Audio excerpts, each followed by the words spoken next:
Last week's shooting in Parkland, Florida has sparked renewed demands for gun control across the country. Of course, America's gun ownership rate used to be a lot higher than it is today. Yet deadly school shootings are mostly a recent phenomenon. What has changed? Could it be our overall culture has undergone a toxic shift?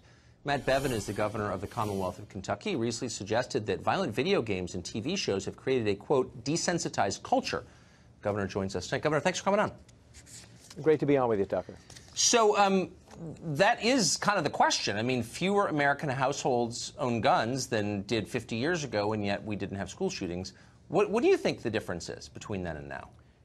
Yeah, I think the thing is to ask ourselves what has changed, because your point is well taken. If gun ownership itself has not changed, and if in fact it's not, there are more gun restrictions now. There are more rules about who can or can't own a gun or how a gun might be acquired than there were 50 and 100 years ago.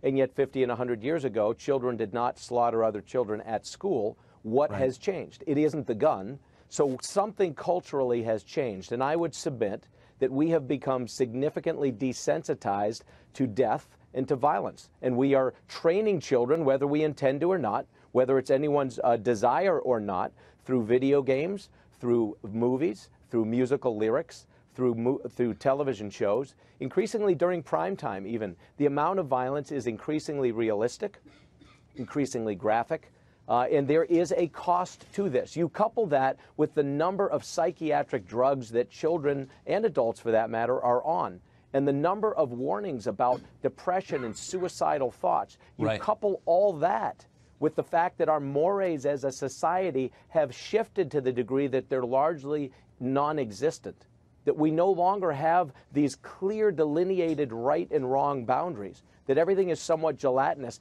And these children are increasingly coming from broken homes as well, and they find themselves rudderless. And you're a father, and you understand it's important. What happens at home has a profound impact on what your children do out there. Too many children don't have the blessings of having a stable environment at home. And we have to look at what has changed in society and not have a knee-jerk response that another rule and another regulation is the answer. So everything you've said makes sense. I haven't seen the social science on it, but it doesn't sound crazy at all. It seems kind of obvious. Why, if you could just sum up quickly, why do you think saying what you just said gets such a hostile reaction from a lot of people? Why do they hate to hear that? It does not fit the narrative that people want. And for 1,000 reasons, people have a preconceived notion that another gun restriction, for example, another rule, another regulation, another you can't do this, another governmental intervention of some sort is the answer. When in fact, nobody wants to look at what they have to look at if it's not that. And that is what our responsibility is in society as individuals, as parents, as teachers, as educators, as people in the churches and civic organizations and youth organizations. What are we not doing that was done a generation ago to provide the type of guidance that young people need as they grow up? And not the least of which is how you deal with differences of opinion. And I'll tell you one other thing, too, that I've not said, although I'm sure this will make people's heads explode in some regard as well. We are lionizing, sadly, some of these children who do this. Again, not anyone's intention, but we're making heroes of a child who has no business to have their face put out there. Another young person who's in the balance, who's perhaps psychologically unbalanced, is going to say, why not? I'll get my 15 minutes worth of fame. If we don't think that there's a copycat mentality, we're not paying attention. That's the nature of the internet. Governor, thank you. That was really interesting. I appreciate it. Thank you. Lieutenant Colonel Dave Grossman is the author of the book Assassination Generation, and he joins us tonight. Colonel, thanks for coming on. So, thanks for having me on board, Tucker. Hey, you just said, you haven't seen the social science on it yet. Here it is. Well, that's why I wanted. That's why I wanted to talk to you. So, this is the kind of idea that gets dismissed as crankish immediately by people who know nothing. The idea that violent video games and entertainment. Right. Well, that's exactly right. So what do we know about it? What is the social science on it? What is the evidence? The AMA, the APA, the American Academy of Pediatrics, Surgeon General after Surgeon General have made definitive statements.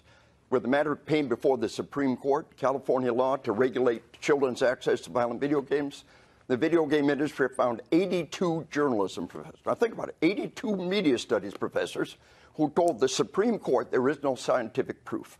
It was academic malfeasance at the highest level. Our entire medical community screaming from the mountainside. One of the dissenting justices in the Supreme Court case said, I'm not a medical expert, but I know who is. And it's not 82 journalism professors, our entire medical community, thousands of sound scholarly studies telling us. I can't imagine anybody I'd rather take advice from than journalism professor. I can't imagine a dumber group of people. Amen. Actually. Amen. It's unbelievable. The malfeasance of journalism professors making a joint statement to the Supreme Court. But Tucker, here's what's important. Please look at this. It was 2002, an identical crime happened in Germany. 19-year-old high school dropout in Erfurt, Germany, murders 17 people at a school. Identical crime. Germany, 2002. It's not about the guns. Germany can't stop it. We saw this weekend a massacre in a church in Russia. Russia's a totalitarian nation that's tried to confiscate every gun for a century, and they can't stop evil people from getting guns. The most horrific juvenile mass murder in history, a 17-year-old kid in 2009 in Binnen, Germany, murdered 15 people. Germany can't stop it. Russia can't stop it. It's not about taking away rights. Well, I it's noticed about giving people more right. But why are the media so hesitant to go after the big businesses that are profiting from this garbage? That's a question I'd like to explore in greater voter detail. Base and their, I know. It's their donor base and their voter base. They know that they've lost the gun owners. They know that they've lost those votes. And to attack the gun owners, and especially to protect the video game industry, this is their donor base. Well, that's exactly right. Lieutenant Colonel, thank you. I appreciate it, and I agree with you. Hey, one last thing, Tucker, if I could. Yeah. We're teaching the kids that we need sheepdogs out there. We don't need more wolves. We don't need more sheep. We need sheepdogs. I originated the whole sheepdog concept.